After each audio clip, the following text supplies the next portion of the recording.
Hello everyone, আমার নতুন একটা ব্লগে তোমাদের জানাই অনেক অনেক ওয়েলকাম। আজ মেলার শেষ দিন, বিকেল থেকে এখানে প্রচন্ড বৃষ্টি হচ্ছে। বৃষ্টি হোক আর যাই হোক, আমার তো মেলায় যেতেই হবে। দেখতেই পাচ্ছ কি পরিমাণে মেলায় কাদা হয়েছে। তো বড়মশাইকে সঙ্গে করে আমি চললাম মেলার দিকে।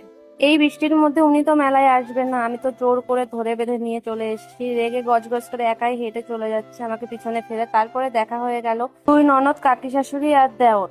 ওরা তো এসে মেলা ঘুরতে পারেনি, ওরা আসা মাত্রই প্রচন্ড বৃষ্টি শুরু হয়ে গেছে। তো বৃষ্টি কমতে ওরা কিছু কেনাকাটি করে নিয়েছে, তারপর ওদেরকে নিয়ে কিছু খাওয়া দাওয়া করে নিলাম। যেমন তো ওরা তো এখন বাড়ি চলে যাবে, তাই ওদেরকে এগিয়ে দিতে যাচ্ছিলাম আমি আর আমার বড়মশাই। দিকে এসে দেখি বৃষ্টির জন্য অনেক দোকানই খোলেনি। মেলা একদিন বাড়িয়ে দিয়েছে বৃষ্টির জন্য। তোমরা এখনো যে যে আসোনি অবশ্যই চলে এসো। তারপর আমি বাড়ির জন্য কিছু খাবার দাবার নিয়ে বরের সঙ্গে একটু ঢং করে নিলাম। আর এদিকে তো আমার খাওয়াই শেষ হচ্ছে না, বাড়ি চলে যাবো। তখন বললাম তো আইসক্রিম খাওয়া হবে না। আমার কথা শুনে বড় বসে আমাকে একটা আইসক্রিম কিনে দিল। আইসক্রিমটা নিয়ে 7 সমুদ্র 13 নদী পার করে বাড়ির দিকে রওনা দিলাম। আজকের মতো এইটুকুই, টাটা।